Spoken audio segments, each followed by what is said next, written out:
ومن يضلل فلا هادي له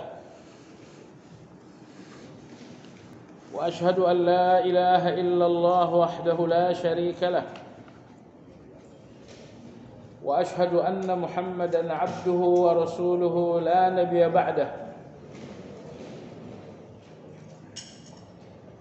اللهم صل وسلم على محمد وعلى آله وأصحابه ومن اتبعهم بإحسان إلى يوم الدين يا أيها الذين آمنوا اتقوا الله حق تقاته ولا تموتن إلا وأنتم مسلمون. Kaum muslimin wal muslimat rahimakumullah. Hari ini kita telah memasuki tanggal 17 bulan Syawal, yang artinya masih ada kurang lebih 13 hari lagi bagi jamaah yang ingin menjalankan puasa Syawal. Anda tahu jamaah sekalian bahwa ibadah-ibadah sunnah dalam Islam ada dua macam. Ada ibadah sunnah muqayyadah yang berhubungan langsung dengan ibadah wajib. Dan yang kedua, ada ibadah sunnah yang tidak berhubungan dengan ibadah wajib. Kalau Anda melakukan salat qabliyah dan ba'diyah, itu adalah salat sunnah yang berhubungan dengan salat wajib. Tapi kalau Anda melakukan salat tahajud, itu adalah salat sunnah yang mandiri dan tidak berhubungan dengan salat wajib.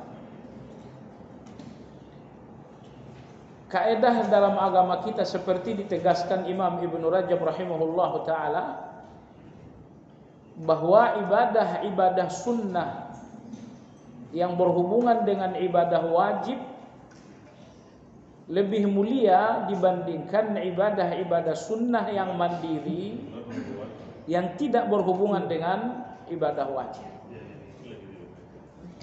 Ini berarti kalau Anda puasa Syawal, artinya itu adalah puasa sunnah yang berhubungan dengan Ramadan. Tapi kalau Anda puasa Senin dan Kamis, itu adalah puasa sunnah yang mandiri dan tidak berhubungan dengan puasa wajib. Sehingga puasa Syawal ini memiliki keagungan dan memiliki kemuliaan. Pertama, karena dia merupakan bagian dari puasa wajib. Lalu yang kedua, kata Nabi SAW, orang yang menjalankan puasa Ramadan secara sempurna, kemudian melanjutkannya dengan puasa Syawal, faka'annama shamat dahra kullah, seakan-akan ia telah puasa selama setahun penuh. Karena Ramadan 30 hari ditambah puasa Syawal 6 hari sama dengan 36 hari. Dalam catatan Allah semua kebaikan dikalikan 10 minimal. 36 kali 10 360. Seolah-olah telah berpuasa selama setahun penuh. Dan ini kasih sayang Allah Subhanahu wa taala, bahwa ibadah 6 hari, ibadah 36 hari Allah catat seolah-olah ibadah 360 hari. Baiklah jemaah sekalian yang saya hormati, kita lanjutkan kembali kajian kita tentang sifat salat Nabi sallallahu alaihi wasallam. Hari ini kita berada pada halaman 28. Poin yang ke-6. Kita sudah sampaikan bahwa seseorang mengawali salat dengan takbir sambil mengangkat tangan. mengangkat tangan ketika bertakbiratul ihram sebuah sunnah yang disepakati oleh ulama. Hanya ada satu golongan dalam Syiah yang bernama Syiah Zaidiyah yang mengingkari, membantah mengangkat tangan saat mengawali salat dengan takbiratul ihram. Maka pengikut-pengikut Syiah Zaidiyah secara khusus mereka salat tanpa angkat tangan terlebih dahulu. Allahu Akbar. Langsung. Lalu di dalam mengangkat tangan kita sudah sampaikan angkat tangan sejajar dengan bahu atau sejajar dengan telinga. Sejajar dengan bahu ini diriwayatkan dari 3 orang sahabat Nabi SAW. Adapun sejajar dengan telinga ini diriwayatkan dari 2 orang sahabat Nabi. Sejajar dengan telinga diriwayatkan dari Malik ibn al-Huwairith dan Wa'il ibn Hujr. Sejajar dengan pundak ini diriwayatkan dari Ibnu Umar, diriwayatkan dari Ali, juga diriwayatkan dari Abu Humaid As-Sa'idi radhiyallahu taala.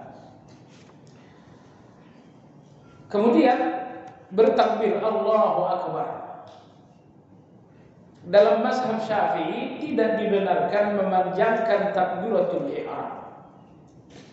Allahu Akbar enggak dibetulkan. Maka takbiratul ihram dibacakan dengan segera.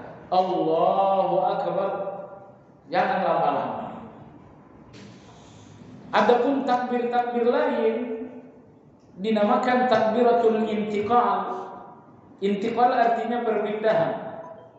Takbiratul intiqal ketika akan ruku', takbiratul intiqal ketika akan sujud, bangkit dari sujud. Apakah takbirnya dipanjangkan atau tidak? Dalil tidak menjawab hal itu. Lalu ulama-ulama beristihad. Imam Syafi'i dalam hal ini memiliki 2 ijtihad.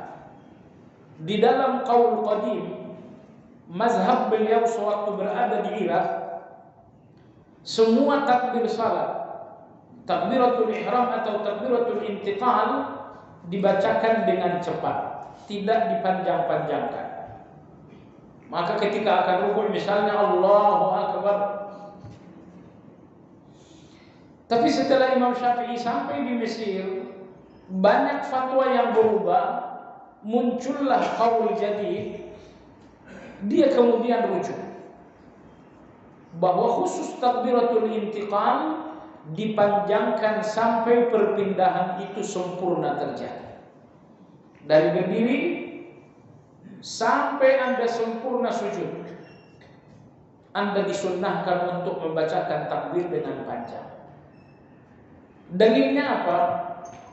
Dalilnya 2. Dalil secara logika dan dalil secara syar'i. Dalil secara syar'i bahwa salat disyariatkan untuk berzikir. Allah berfirman wa aqimis salata lidzikri. Dan jalankanlah salat untuk berzikir kepadaku. Maka Imam Nawawi rahimahullah mengatakan, karena tujuan salat adalah zikir, maka seogianya setiap gerakan dalam salat terisi dengan zikir tersebut. Kalau Anda bertakbir dengan cepat, tentu bagian akhir dari gerakan ketika akan rukuk, ketika akan sujud secara khusus, akan ada bagian akhir dari gerakan itu yang tidak terisi dengan zikir. Misalnya ketika Anda akan sujud, ini tentu sebuah gerakan yang panjang. Apabila Anda membacakan takbir dengan singkat Allahu Akbar, maka bagian akhir dari perpindahan menuju sujud tersebut tidak terisi dengan zikir. Sementara salat disyariatkan untuk berzikir. Dalil yang kedua, dalil secara logika. Dalil logika diambil untuk menguatkan dalil syar'i. Adapun dalil logika untuk membangun satu hukum tidak dibolehkan. Tapi adapun dalil logika untuk menguatkan itu dibenarkan. Adapun dalil logika untuk memanjangkan takbir ini adalah nama dari takbir itu sendiri. Nama dari takbir itu dinamakan intiqal, perpindahan. Ketika akan rukuk, takbiratul intiqal. Dari i'tidal ke sujud dinamakan intiqal, artinya perpindahan. Oleh karena nama takbir ini adalah takbir intiqal, takbir perpindahan, maka takbir itu jangan lepas, jangan berhenti selama proses perpindahan itu sedang berlangsung.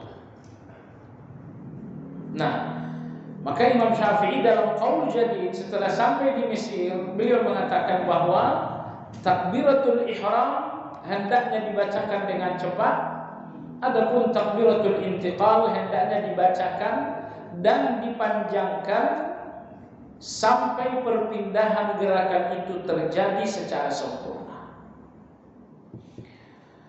Baiklah jemaah sekalian yang saya hormati, setelah takbiratul ihram tentu Anda bersedekap. Ada dua cara bersedekap, dua-duanya diajarkan oleh Nabi. Pertama, bersedekap dengan cara meletakkan kanan di atas kiri, meletakkan. Ini nih, meletakkan tangan kanan, telapak tangan kanan di punggung telapak tangan kiri. Ini sunnah. Diriwayatkan dari Wa'il ibn Hujr. Cara yang kedua bukan meletakkan, bukan pula di telapak tangan, tetapi menggenggam di pergelangan. Allah, menggenggam di pergelangan. Ini juga diriwayatkan dari Wa'il ibn Hujr. Sehingga dua-duanya adalah sunnah. Bahkan ada dalil yang ketiga, ini lebih longgar, diriwayatkan secara sahih dari Sahal bin Sa'ad As-Sa'idi. Beliau mengatakan Nabi SAW bersedekap, lalu beliau meletakkan tangan kanan pada lengan tangan kiri. Lengan tangan kiri dari ujung kaki tangan ini sampai ke siku ini dinamakan lengan. Sehingga di atas telapak tangan kiri seperti ini diletakkan atau digenggam ataupun di lengan seperti ini. Ini semuanya adalah sunnah dari Nabi SAW. Baik, di mana posisi kedua telapak tangan ini setelah disedekapkan? Disedekap dengan meletakkan, disedekap dengan menggenggam. Jemaah sekalian yang saya hormati, Imam Ibnul Munzir rahimahullah mengatakan tidak ada satupun dalil yang sahih mengatur hal ini. Imam Abu Hanifah rahimahullah misalnya, beliau mengacu kepada hadis Ali radhiyallahu anhu, apabila seseorang bersedekap agar meletakkan tangan yang bersedekap itu di bawah pusat. Allahu Akbar. Itu diriwayatkan dari Ali. Tapi hadis ini hadis yang dhaif. Dalam periwayatannya terdapat seorang yang bernama Abdurrahman Al-Wasiti. Riwayat-riwayat yang bersumber dari Abdurrahman Al-Wasiti ditolak oleh ulama. Lalu kemudian riwayat yang kedua adalah riwayat dari dua riwayat, meletakkan tangan yang bersedekap di dada. Allahu Akbar. Ini diriwayatkan dari Wa'il ibn Hujr. Penyakit riwayat yang kedua ini ada dua. Pertama, di dalam sanadnya ada seorang yang bernama Ismail bin Mu'ambil. Penyakit yang kedua, yang meriwayatkan hadis ini dari Wa'il adalah anaknya yang bernama Abdul Jabbar bin Wa'il. Dan Abdul Jabbar bin Wa'il ini tidak menjumpai ayahnya. Artinya ayahnya meninggal dunia sewaktu dia masih kecil, masih anak kecil, masih balita. Sehingga kalau ayahnya meninggal sewaktu dia masih balita, dipastikan dia tidak meriwayatkan hadis dari ayahnya. Itulah riwayat Wa'il tentang mensedekapkan tangan di dada. Riwayat Waqid. Ada riwayat kedua yaitu riwayat Taus bin Kaisan, seorang tabi'in. Beliau juga meriwayatkan meletakkan tangan di dada. Masalahnya Taus bin Kaisan seorang tabi'in. Dari mana ia dapatkan riwayat itu? Kalau ia dapatkan riwayat meletakkan kedua tangan di dada dari Nabi, enggak mungkin. Karena antara beliau dengan Nabi ada satu generasi, itu sahabat. Lantas, siapa sahabat yang menjadi perantara, yang menjadi jalur riwayat antara Taus dengan Nabi SAW? Siapa sahabat gegara? Sehingga riwayat Taus ini adalah riwayat yang munqati', sanadnya terputus.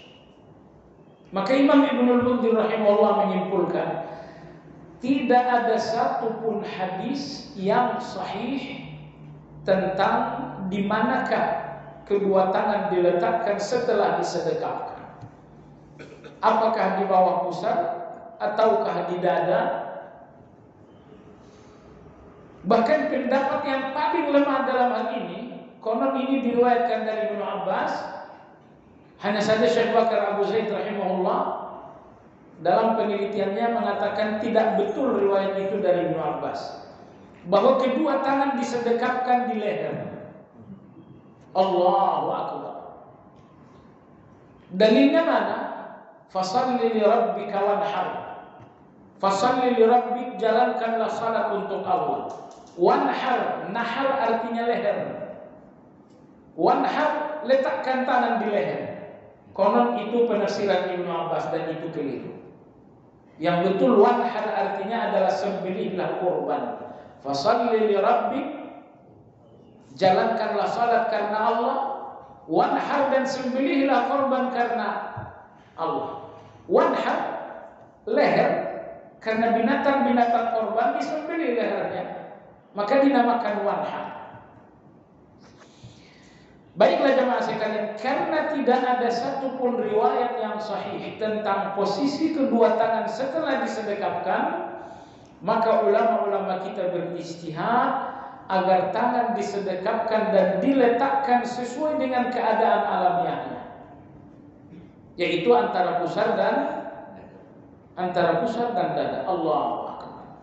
Ini alamiah karena sejajar dengan siku. Kalau di bawah itu di bawah siku, kalau di atas itu enggak alamiah. Tapi kalau sejajar dengan siku, itulah posisi alamiah dari bersedekap. Jemaah sekalian yang saya hormati, Imam Ahmad rahimahullah taala mengatakan bahwa bersedekap ini tujuannya adalah untuk mengagungkan Allah. Imam Syafi'i seperti dinukil oleh Imam Ahmad mengatakan bahwa bersedekap itu untuk menunjukkan pengagungan seorang hamba kepada Allah Azza wa Jalla. Berikutnya penulis berkata, kemudian beliau diam sebentar untuk kemudian membacakan doa iftitah. Diam sebentar dinamakan dengan istilah sakta.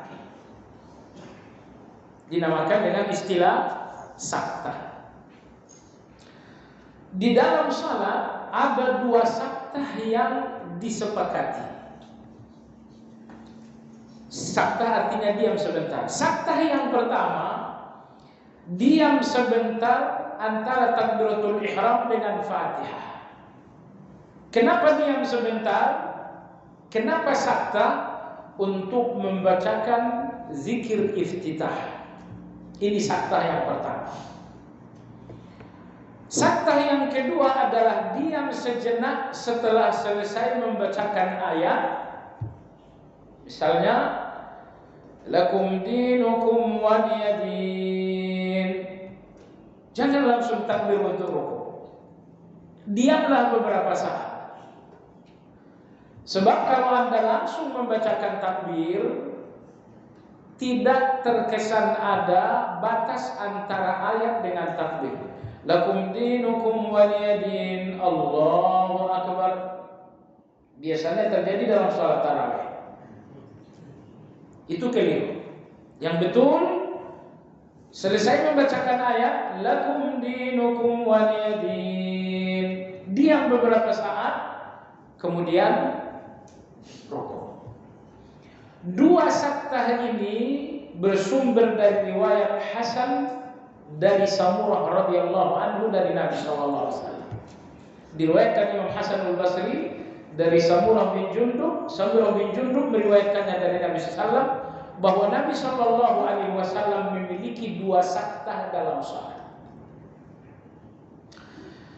Sebetulnya ada saktah yang ketiga masih dalam riwayat Samurah, cuman riwayat yang ketiga, saktah yang ketiga ini dikhilafiahkan. Kapan itu? Yaitu saktah yang ketiga dan keempat. Yang ketiga dan keempat adalah saktah setelah membacakan Fatihah sebelum amin. Ghairil maghdubi alaihim waladdallin. Diam sebentar. Amin.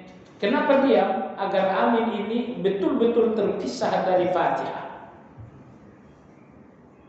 Ada saktah yang keempat, yaitu saktah setelah baca Fatihah.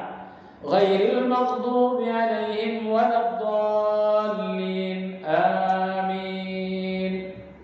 Diam beberapa saat. Diam entah 2 detik, 3 detik. Setelah itu lanjutkan bacaan. Dalam mazhab Syafi'i, inilah 4 saktah dalam salat. Imam Nawawi mengatakan keempat saktah ini bersumber dari riwayat Samurah. Tetapi hasil penelitian ulama-ulama kritikus hadis, riwayat Samurah dari Nabi SAW hanya sahih untuk 2 saktah, yaitu saktah sewaktu takbir, setelah selesai takbiratul ihram untuk membacakan doa iftitah. Saktah yang kedua adalah setelah baca ayat sebelum takbir untuk rukuk. Baik, jadi kita lihat inilah 2 saktah yang disepakati dan ada 2 saktah lagi yang dikhilafiahkan. Ini berarti setelah selesai membacakan ayat jangan buru-buru takbir sehingga ayat itu seolah-olah bersambung dengan takbir. Lakum dinukum waliyadin, Allahu akbar. Ini dilakukan orang yang terburu-buru. Apakah imam tarawih ataukah Anda yang sedang terburu-buru? Sebetulnya jamaah sekalian, saktah tadi, entah 2 saktah, entah 4 saktah, itu hikmahnya sangat besar untuk menghentikan keterburu-buruan. Orang yang terburu-buru itu nggak berpikir untuk saktah. Ternyata jamaah sekalian, diam Anda beberapa saat setelah membacakan ayat adalah sunnah dari Nabi SAW. Lakum dinukum waliyadin. Diam beberapa saat baru rukuk. Diam beberapa saat ini adalah sunnah. Sekali lagi diriwayatkan secara sahih dari Hasan al-Basri dari Samurah dari Nabi SAW. Kemudian beliau diam sebentar. Diam sebentar ini tadi namanya saktah, untuk kemudian membacakan doa iftitah. Dan doa iftitah yang bersumber dari Nabi SAW sangat banyak sekali. Sangat banyak sekali. Secara umum ada 2. Ada doa iftitah yang diajarkan oleh Nabi SAW. Lalu di samping itu beliau pun memberikan memberikan keutamaan, memberikan keagungan.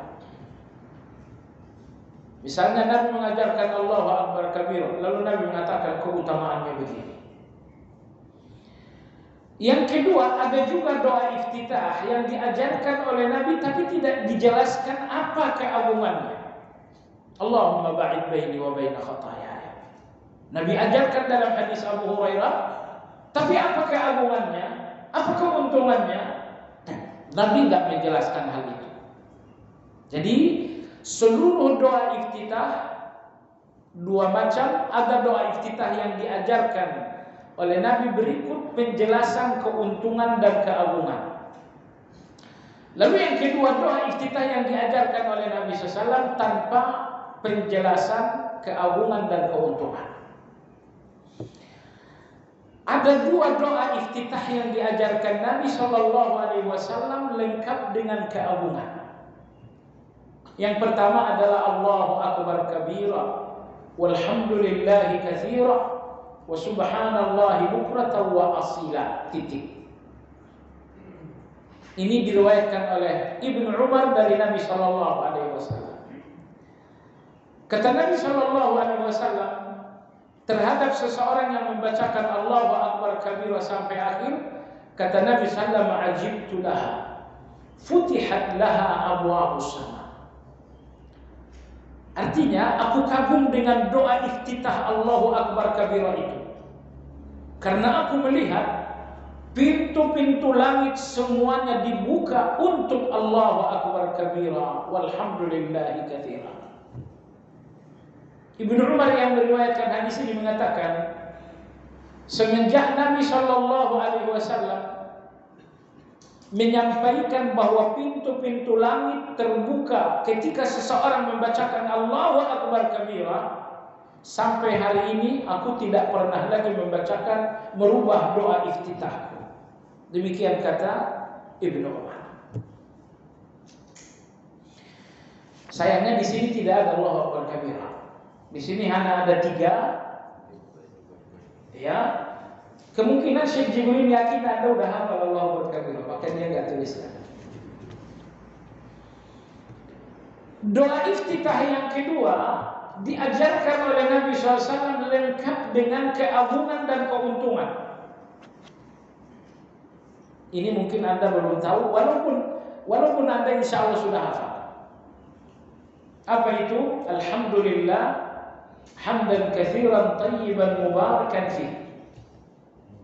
Allahu akbar. Alhamdulillah hamdan katsiran thayyiban mubarakan fihi. Anda sudah hafal kan? Karena saya disampaikan dalam muqaddimah. Nabi SAW mendengarkan seseorang membacakan Alhamdulillah sampai akhir di dalam iftitah. Kata Nabi SAW, aku melihat 12 malaikat berebut siapa yang pertama kali melaporkan bacaan itu kepada Allah Azza wa Jalla. Siapa yang mengangkatnya ke depan Allah Azza wa Jalla. Alhamdulillah hamdan katsiran thayyiban mubarakan fihi.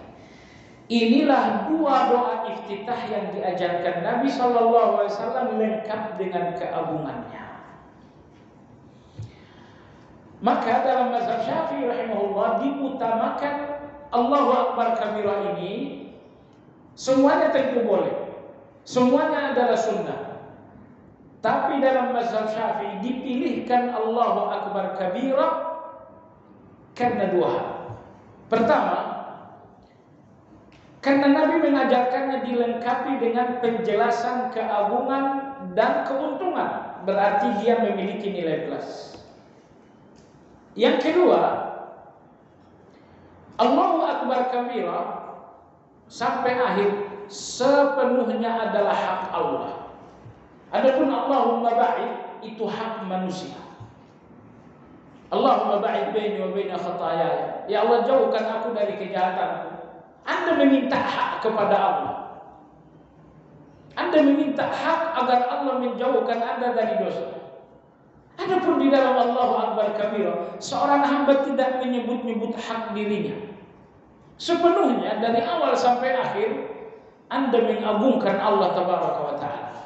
Tentu doa iftitah yang secara utuh dan murni berbicara tentang Allah lebih mulia daripada doa iftitah yang kandungannya berbicara tentang hak manusia. Allahumma ba'id baini dan selanjutnya.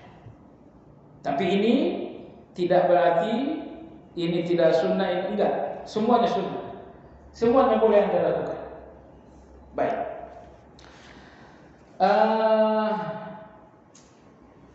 Di sini tidak ada Allahu akbar kabira. Saya jelaskan Allahu akbar kabira. Allahu akbar kabira. Allahu akbar kabira artinya Allah Maha Besar. Imam Al-Azhari seperti dikutip Imam Nawawi mengatakan akbar maknanya adalah kabir. Allah Maha Besar. Kebesaran Allah disebutkan dalam mengawali salat, dalam gerakan-gerakan salat. Bahkan setiap hari besar dalam Islam dibesarkan dengan Allahu Akbar. Hari besar pertama adalah Idul Fitri, kita besarkan dengan Allahu Akbar. Hari besar yang kedua adalah Idul Adha, kita besarkan dengan Allahu Akbar. Ketika kita mengucapkan kebesaran Allah, Allahu Akbar, berarti kita melihat selain Allah adalah kecil. Tidak ada ibadah terbesar setelah tauhid lebih dari salat. Maka panggilan untuk salat dengan menyebutkan kemahabesaran Allah. Allahu Akbar, Allahu Akbar. Azan namanya.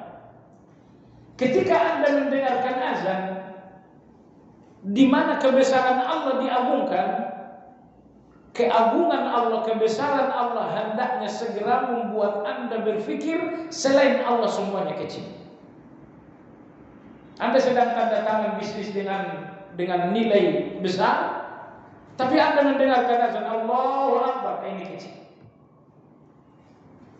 Jadi sangat keliru apabila Anda dengar kebesaran Allah, tapi Anda masih melihat kebesaran-kebesaran lain selain kebesaran Allah. Keliru pula ketika Anda sendiri yang menyebutkan kebesaran Allah itu, ternyata Anda masih membesarkan selain Allah. Maka sejatinya ketika Anda sebutkan kebesaran itu mengawali salat Allahu Akbar, hilanglah semua yang besar dalam kebesaran Allah. Semuanya menjadi kecil dalam kebesaran Allah. Tidak lagi ada perdagangan yang terasa besar sehingga perlu dipikir-pikir sewaktu salat. Hilangkan semua yang besar saat Anda telah mengucapkan kebesaran Allah. Allahu Akbar kabira. Segala Allah Maha Besar. Ada penafsiran yang kedua Allahu Akbar, juga disampaikan Imam Al-Azhari. Baru dengar saya sekarang Imam Azhari. Enggak ada masalah. Imam Azhari adalah imam khusus dalam bahasa Arab. Dia bukan imam di dalam fikih, bukan imam pula dalam tafsir, tapi dia imam di dalam bahasa Arab. Pengertian Allahu Akbar yang kedua kata Imam Al-Azhari, akbar artinya maha, lebih besar. Allahu Akbar, Allah maha lebih besar. Lebih besar dari segala-galanya. Kalau fulan lebih besar dari fulan, tapi tidak lebih besar dari fulan yang lain. Adapun Allah lebih besar secara mutlak dari segala-galanya. Allah maha besar. Jemaah sekalian, kita membesarkan Allah dengan ibadah-ibadah kita. Dengan salat inilah kita membesarkan Allah. Dengan zikirlah kita membesarkan Allah. Dengan sedekah, dengan zakat, dengan korban, dengan haji, dengan puasa. Seluruh ibadah ini dalam rangka membesarkan Allah Subhanahu wa ta'ala. Maka orang yang membesarkan Allah dengan ibadah akan merasakan keagungan Allah dalam hatinya. Allahu Akbar kabira. Yang kedua, walhamdulillahi katsira. Segala puji bagi Allah. Kalau saya terpuji mungkin dalam 2 hal, selebihnya tercela. Kalau Anda terpuji mungkin dalam 10 hal, selebihnya Anda tercela. Tidak ada manusia yang sempurna. Ketika Anda terpuji untuk 3 hal, Anda tercela untuk 10 hal. Maka manusia tidak boleh sombong, karena terpuji dalam diri manusia hanya sedikit dibanding tercela. Kesempurnaan yang Anda miliki sangat sedikit dibanding kekurangan. Allah Azza wa Jalla terpuji dalam segala hal. Makanya kita berfirman, kita berkata walhamdulillah. Segala puji bagi Allah. 2 tidak, katsira. Apa arti katsira? Sebanyak-banyaknya. Agar Anda tahu berapa banyak pujian bagi Allah, coba renungkan zikir pagi Anda. Subhanallah wa bihamdi. Maha suci Allah dan terpuji Allah. Berapa banyak pujian? Ada khalqihi. Terpuji Allah sesuai dengan jumlah ciptaannya. Terpuji Allah tentang si fulan, terpuji Allah tentang fulan, terpuji Allah tentang pohon-pohon, terpuji Allah dalam ciptaannya berupa langit, berupa bumi, berupa lautan. Ada khalqihi. Terpuji Allah sesuai dengan jumlah ciptaannya. Artinya tidak ada ciptaan Allah di mana Allah tercela. Allah ciptakan babi, tercela Allah ciptain babi. Subhanallah, Maha Suci Allah. Allah terpuji di setiap ciptaannya. Apakah ciptaan Allah itu dalam bentuk benda? Ataukah ciptaan Allah itu berupa peristiwa? Ada yang lahir, ada yang wafat, itu peristiwa. Ada yang gagal, ada yang sukses, itu adalah peristiwa. Semua benda adalah ciptaan Allah. Semua peristiwa adalah ciptaan Allah. Wa bihamdihi adada khalqihi. Terpuji Allah sesuai dengan ciptaannya. Baik ciptaan berupa benda-benda ataupun ciptaan berupa peristiwa-peristiwa. Kenapa Allah terpuji? Ini telah sampaikan dalam kajian Asmaul Husna. Ketika Allah melakukan yang Anda inginkan, Allah terpuji karena yang Anda inginkan adalah rahmat. Ketika Allah lakukan yang tidak Anda inginkan, Allah terpuji karena yang tidak Anda inginkan itu adalah hikmah. Anda ingin sehat, Allah berikan sehat. Itu namanya rahmat. Terpuji Allah. Anda ingin sehat, tapi malah semakin terpuruk. Itu hikmah namanya. Terpuji Allah di dalam hikmah. Terpuji Allah di dalam rahmat, terpuji Allah di dalam hikmah. Adada khalqihi. Wa ridha nafsihi, terpuji Allah sesuai dengan keridhaan Allah. Wa zinata arsyihi, terpuji Allah sesuai dengan bobot dan berat arasnya. Berapa berat aras Allah? Sekiranya 7 lapis langit dan 7 lapis bumi diletakkan di atas aras, hanya seperti meletakkan biji yang kecil di tengah lapangan yang luas. Ternyata pujian untuk Allah, kata Nabi SAW, sesuai dengan timbangan aras. Wa midada kalimati, terpuji Allah sesuai dengan jumlah kalimat-kalimatnya. Tidak ada kalimat-kalimat Allah yang salah. Semua kalimat Allah terpuji. Apakah kalimat Allah dalam Al-Quran ataukah kalimat Allah dalam takdir? Karena di dalam takdir Allah mengatakan kun fayakun. Si fulan mati kun, si fulan hidup kun. Kalimat Allah ada dua, kalimat dalam takdir, kalimat dalam syar'i. Wa ada kalimat. Terpuji Allah di setiap kalimat-kalimatnya. Kalimat Allah ketika menetapkan sebuah takdir terpuji. Kalimat Allah ketika menetapkan sebuah syariat terpuji. Aqimus salat. Kalimat Allah menetapkan syariat terpuji. Matilah Fir'aun, hancurlah Fir'aun. Kalimat Allah untuk kehancuran Fir'aun terpuji. Wa midada kalimati, terpuji Allah sesuai dengan jumlah kalimat-kalimatnya. Apakah kalimat-kalimat di dalam syariat, kalimat-kalimat dalam takdir, semuanya terpuji. Tidak ada yang salah. Jadi kalau ada yang bertanya seberapa besar, seberapa banyak pujian untuk Allah, ini 4 hal. Pujian untuk Allah sesuai dengan ciptaannya.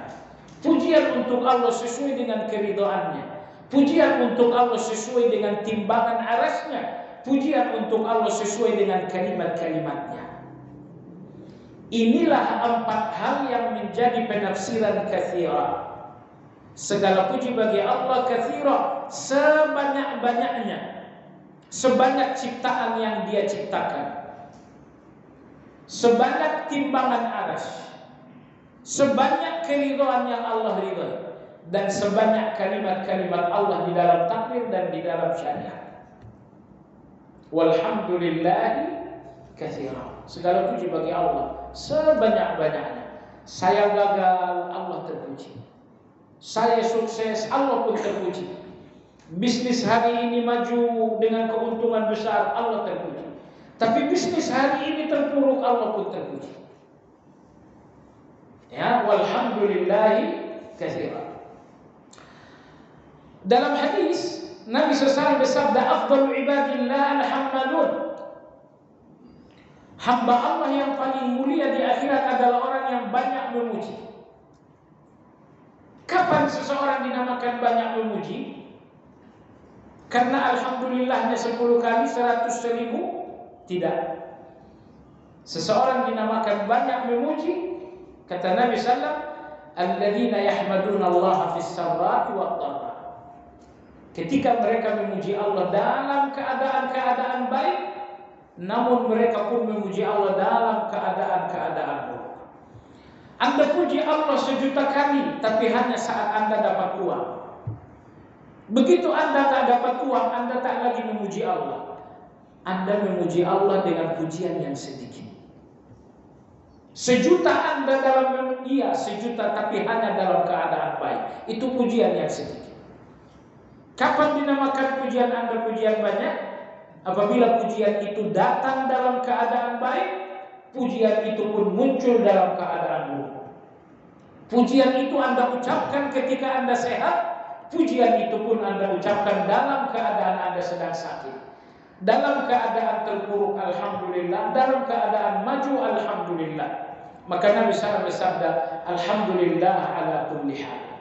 Apabila Nabi dalam keadaan baik dan sehat, menang, maju, setiap keadaan-keadaan baik Nabi mengatakan alhamdulillah alladzi bi ni'matihi tatimmu shalihat. Tapi apabila Nabi kita dalam keadaan buruk, beliau mengucapkan alhamdulillah ala kulli hal. Alhamdulillah ala kulli hal. Ini alhamdulillah yang dua ini perlu kita bacakan. Oh, gimana kalau cuma alhamdulillah aja? Keadaan baik alhamdulillah, keadaan buruk alhamdulillah, itu sudah bagus. Itu adnal kamal, kesempurnaan minimal. Kalau Anda ingin kesempurnaan maksimal, untuk keadaan baik ucapkan alhamdulillah alladzi bi ni'matihi tatimmu shalihat. Untuk keadaan-keadaan buruk, anak saya kok bandel, istri saya kok enggak nurut, bisnis saya kok bangkrut. Untuk keadaan-keadaan buruk ucapkan alhamdulillah. Ingat jamaah sekalian, di antara keagungan alhamdulillah, Nabi bersabda walhamdulillah tablaqul mizan. Alhamdulillah satu kali diucapkan dengan hati yang tulus dan ikhlas, pahalanya dapat memenuhi daun timbangan amal. Di samping itu alhamdulillah adalah sebuah ungkapan syukur. Sebuah ungkapan syukur. Kapanpun Anda bersyukur untuk sesuatu, segera syukurkan dengan ucapan alhamdulillah alladzi bi ni'matihi tatimmus shalihat. Anda tahu tidak akan terjadi azab dengan segala bentuknya sementara Anda melakukan 4 hal. Azab Allah itu banyak bentuknya. Bisa jadi lagi naik kendaraan celaka. Bisa aja dalam berbisnis bangkrut. Bisa aja punya tetangga ternyata nyakitin.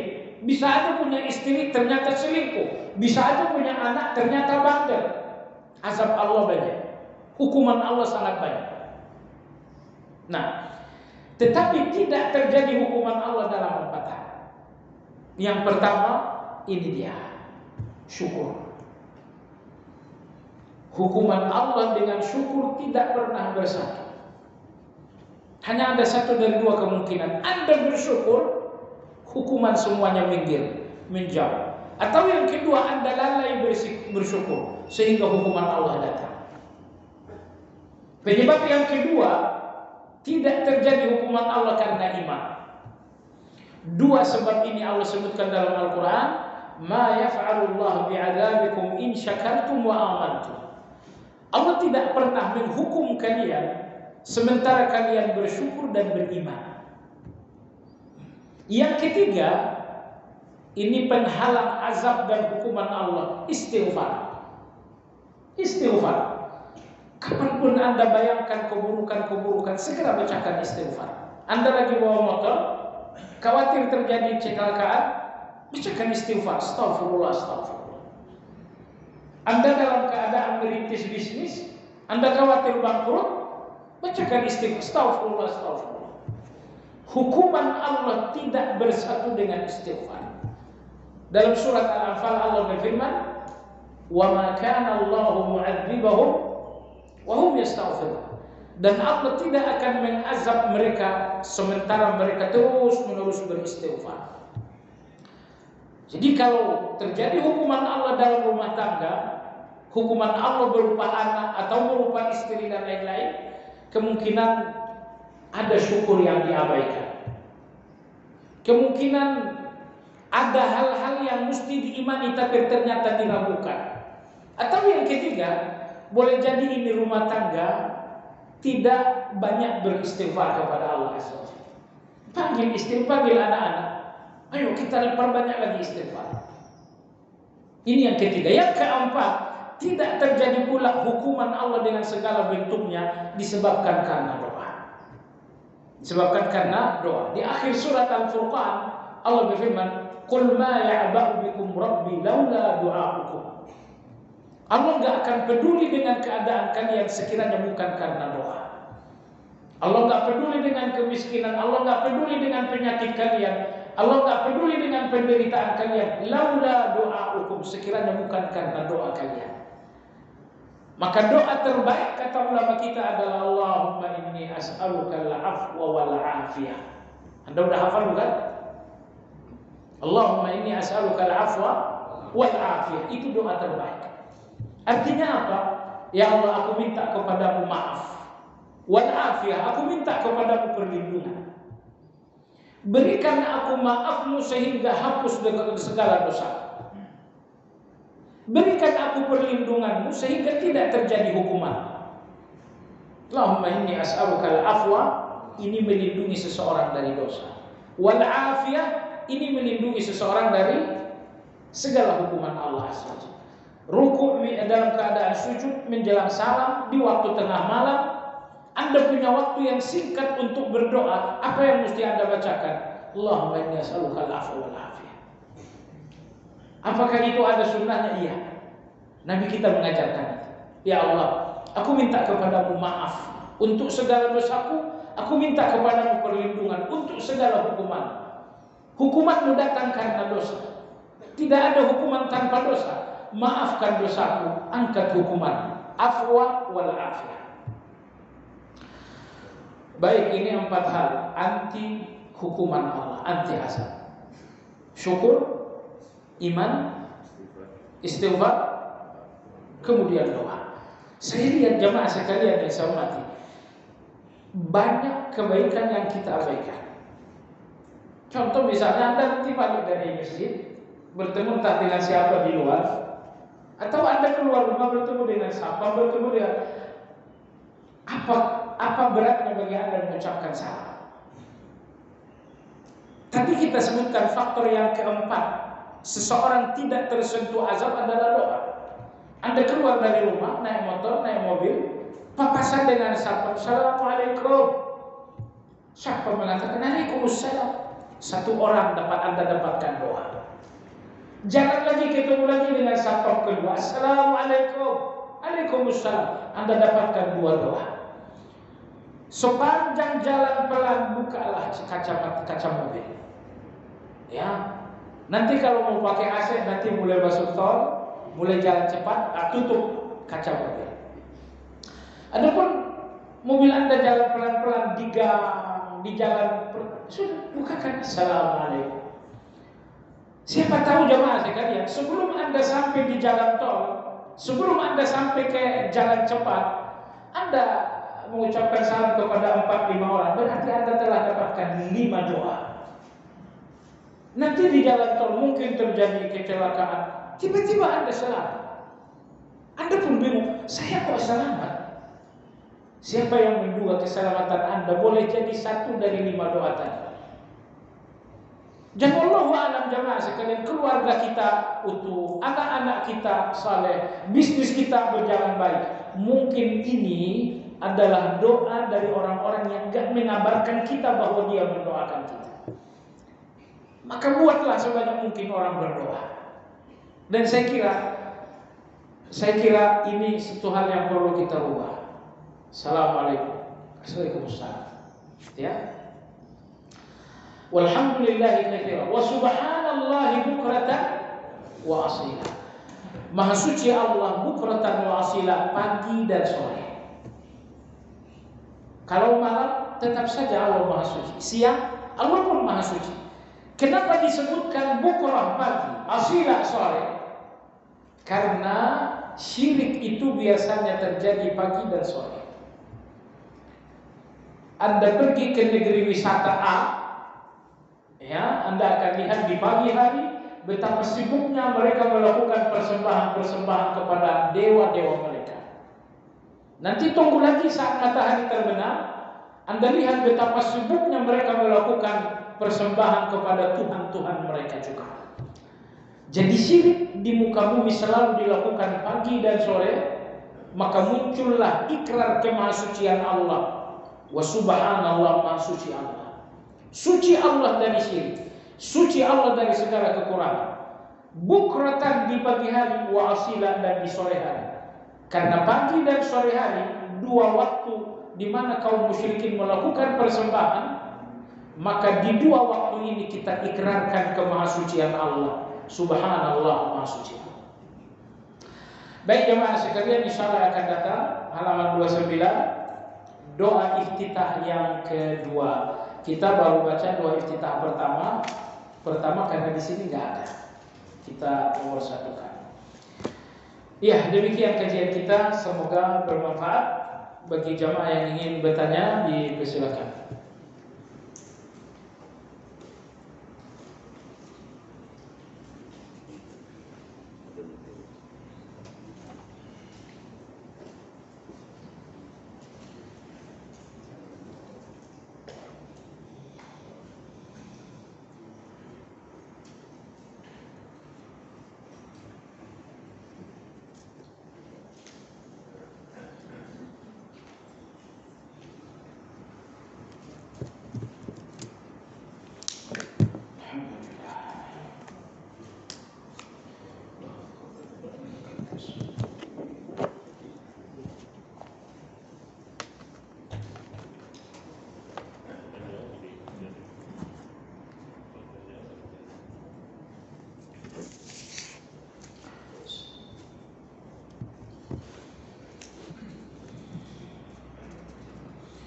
Dalam berijtihad jika benar ulama dapat 2 pahala, jika salah dapat 1 pahala. Lalu dalam prakteknya ulama terdahulu sepakat hukum bermusik adalah haram, tapi ulama kontemporer justru menghalalkannya. Apakah dengan demikian ulama kontemporer tetap dapat 1 pahala tanpa dosa karena menyelisih ulama terdahulu?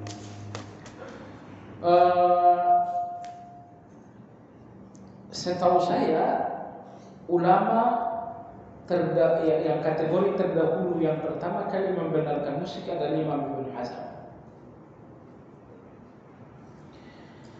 Lalu Imam Ibnu Hazm ini diikuti oleh sebagian ulama-ulama kontemporer. Ambil contoh misalnya Syafi'ul Qardawi hafizahullah membenarkan musik dalam kitab halal haram atau dalam kitab fatwa-fatwa kontemporer.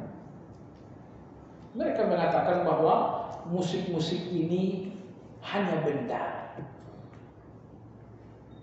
Yang menjadikan haram adalah lagunya. Ibnu Hazm kenapa dia membenarkan musik? Karena satu-satunya hadis yang tegas tentang musik adalah hadis Abu Hurairah. Dalam pandangan beliau adalah hadis yang dhaif, yaitu hadis Nabi yang berbunyi, la ya'tiyanna 'alan nas aqwamun, akan datang di kemudian hari orang-orang yang yastahilluna al-hira wal harir wal ma'azif wal khumur wa yusummunaha bighairi ismiha. Akan datang orang-orang yang menghalalkan zina, menghalalkan sutra bagi laki-laki, menghalalkan musik, menghalalkan khamr. Ini satu-satunya hadis yang tegas. Ibnu Mas'ud radhiyallahu anhu mengharamkan musik dengan ayat dalam surat Luqman. Tapi ayat itu tidak definitif. Ayat itu tidak tegas. Satu-satunya dalil yang paling tegas ini dia hadis Abu Hurairah. Hadis Abu Hurairah ini diriwayatkan Imam Bukhari secara mu'allaq, tanpa sanad.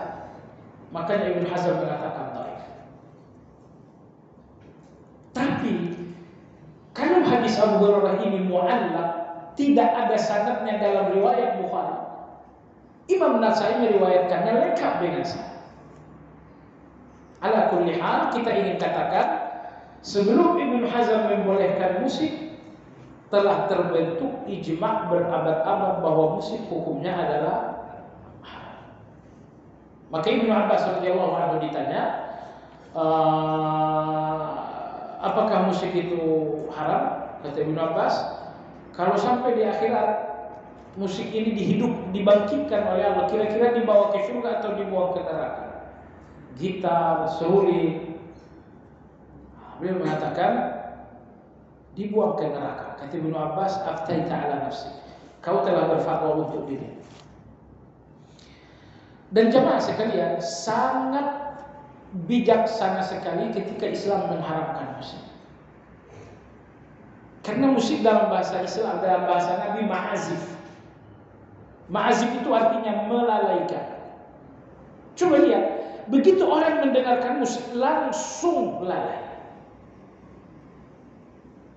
Ya, begitu dengan dangdut tahun 80-an, ya, langsung itu minimal kepalanya yang goyang. Apa ada musik tanpa goyang, jamaah sekalian? Enggak ada, paling tidak tangan dulu. Jadi setiap musik memicu manusia untuk lalai. Memicu manusia untuk lalai. Kalau Anda tahu di mana lalainya, lalainya adalah goyang. Saya kira kita semua mantan tahun 80-an, bayangkan kalau datang dangdut kesukaan Anda. Anda pergi kondangan, tahu-tahu datangnya luka lama. Tapi walaupun luka lama, Masya Allah, kadang-kadang masih begini. Baik. Lantas apakah ijtihad ulama-ulama ini masih mendapatkan satu pahala? Kalau ijtihad mereka tetap untuk mengikuti dalil, mendapatkan satu pahala. Kalau mengikuti dalil. Tapi kalau itu hawa nafsu, tentu tidak. Nah, masalahnya mereka mengikuti dalil atau tidak, wallahu a'lam. Tidak usah kita bicara itu karena itu personal. Intinya kita hentikan saja. Jika orang awam mengikuti pendapat ulama kontemporer padahal menyelisih ulama terdahulu, apakah tetap mendapat pahala atau dosa? Orang-orang awam hendaknya mengikuti ulama-ulama yang lebih terpercaya. Dan yang lebih terpercaya adalah ulama-ulama terdahulu. Ketika Anda fatwa ulama terdahulu, ulama kontemporer dan berlawanan, ambillah ulama terdahulu. Kalau orang awam mengikuti ulama kontemporer karena hawa nafsu, maka dia berdosa. Tapi kalau dia mengikuti pendapat ulama kontemporer karena saya udah baca fatwanya kayaknya masuk akal, silakan aja. Hanya saja kata Imam Ibnu Taimiyah rahimahullah, tidak mungkin ulama kontemporer lebih pintar dari ulama dahulu. Siksa kubur dapat didengar oleh semua makhluk kecuali jin dan manusia. Betul, itu hadis Nabi. Apakah dengan demikian hewan yang bisa mendengarnya telah diberi keteguhan hati sehingga tidak takut lagi mendengarnya? Padahal jika dilihat dalam praktek keseharian seekor ayam, mana ada binatang yang punya hati? Mereka punya benda hati, tapi hati pada binatang itu nggak punya fungsi. Berbeda antara hati bagi manusia dengan hati bagi binatang. Hati bagi binatang hanya benda, tapi hati bagi manusia untuk berpikir. Kalau Anda hanya berpikir dengan otak, Anda hanya tahu ini benar dan salah. Tapi ketika Anda berpikir dengan hati, muncullah cinta dan benci. Zina, kalau Anda hanya berpikir dengan otak, Anda hanya menemukan jawaban zina adalah salah. Tapi ketika Anda melihat zina dan berpikir dengan hati, zina ini memuakkan, benci. Maka apa yang Anda peroleh dengan pikiran otak, hasil yang sangat dangkal. Tapi kalau Anda berpikir dengan hati, akan Anda dapatkan hasil yang lebih dalam. Nah, hati yang dimiliki binatang-binatang itu bukanlah hati yang berfungsi berpikir.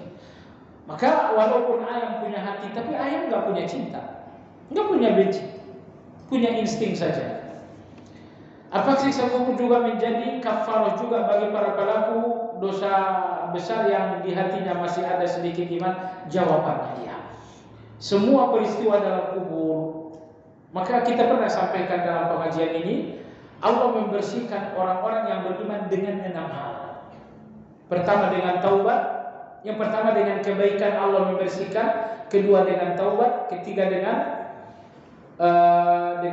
istighfar, yang keempat dengan musibah, yang kelima Allah membersihkan orang yang beriman dengan segala kesulitan-kesulitan kubur.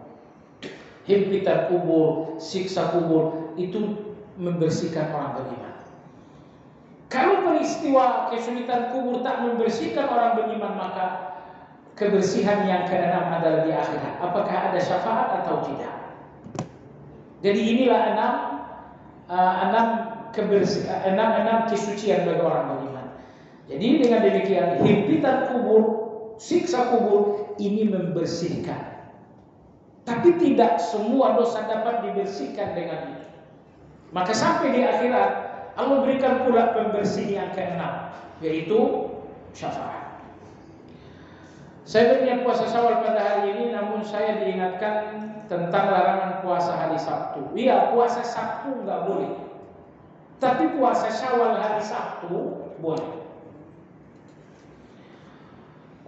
Katanya ada, fatwa itu fatwa lemah. Kata Nabi SAW, jangan puasa hari Sabtu illa fi mafturida alaikum, kecuali diwajibkan bagi kalian. Kalau kalian hari Sabtu berpuasa, tiba-tiba menemukan apapun yang bisa membatalkan puasa, entah itu urat pohon, makanlah agar puasa kalian batal. Jemaah sekalian, jumhur ulama, mayoritas ulama bahwa puasa Sabtu dilarang. Adapun puasa sunnah yang bertepatan hari Sabtu dibenarkan. Ini jumhur ulama, mayoritas ulama, termasuk Imam yang keempat. Syekh Albani melarang. Cuman masalahnya siapa yang mendahului Albani dalam fatwa itu? Belum ditemukan. Adapun puasa Sabtu, tapi karena puasa sunnah Ayyamul Bid jatuh hari Sabtu, Syawal jatuh hari Sabtu, itu bukan puasa Sabtu namanya, itu dibenarkan. Ini disampaikan antara lain Imam yang keempat. Banyak batal puasa saat Ramadan karena sakit. Bila sekarang sudah bisa puasa, mana yang lebih dahulukan, bayar hutang puasa atau puasa Syawal? Bayar hutang puasa dulu. Karena hadisnya, man shama Ramadan summa atba'ahu sittan min Syawal faka'annama shama ad-dahra kullah. Siapa yang puasa Ramadan lalu puasa 6 Syawal, seakan-akan puasa setahun. Jadi puasa Syawal ini setelah puasa Ramadan disempurnakan. Dan apakah puasa Syawal bisa diqadha bila waktunya terlewat? Tidak bisa diqadha. Kenapa? Karena puasa Syawal apakah bisa diqadha? Puasa Syawal adalah puasa karena waktu, bukan karena sebab. Semua ibadah karena waktu boleh diqadha, termasuk puasa Syawal. A dan B bersyirkah, maksudnya berfungsi dengan perjanjian bagi hasil 70-30. A menyediakan seluruh modal, B bertugas mencari sumber barang. Waktu berserang terjadi kerugian, kemudian A menuntut B untuk ikut menanggung kerugian. Apakah yang demikian dibenarkan oleh syariat? Ya itulah bersyirkah, menanggung untung, menanggung rugi bersama. Ya, sehingga kalau saya pemilik modal, rugi, Anda sebagai pengelola juga ikut rugi. Rugi saya, rugi uang karena saya punya modal. Rugi Anda, rugi kerja karena begitu pekerjaan ini nggak maju, Anda juga kehilangan pekerjaan. Jadi pengangguran Anda namanya. Jadi bagaimanapun dalam syirkah, dalam perkongsian harus diatur bagi untung juga bagi rugi. Bahkan bagi ruginya yang paling penting diatur. Allah berfirman dalam Al-Quran, wa inna katsiran minal khulata' la yabghi ba'dhum 'ala ba'din. Mayoritas segala perkongsian, kata Allah, berusaha yang satu untuk curang kepada yang lain. Sifat Yahudi tidak senang sampai kita mengikuti agamanya. Mereka tidak ridha dengan Islam sampai kiamat. Dengan sifat tersebut, apakah masih dikatakan permasalahan di Palestina hanya permasalahan wilayah atau bukan masalah agama? iya, keliru kalau itu dianggap masalah wilayah. Ya, kalau memang masalah Palestina ini masalah wilayah, mestinya Israel ngambil Yordan, dia ngambil Lebanon, dia ngambil Suriah. Kalau persoalannya dia ingin wilayah, tapi dia ingin Palestina karena bukan wilayah yang dia cari. Yang dia cari adalah agama. Jadi sehingga demikian, persoalan Palestina adalah persoalan agama, bukan persoalan wilayah, bukan pula persoalan ras, tapi murni persoalan agama. Wallahu ta'ala alam. Subhanakallahumma wa bihamdika asyhadu an la ilaha illa anta astaghfiruka wa atubu ilaik. Walhamdulillahi rabbil alamin. Assalamualaikum warahmatullahi wabarakatuh.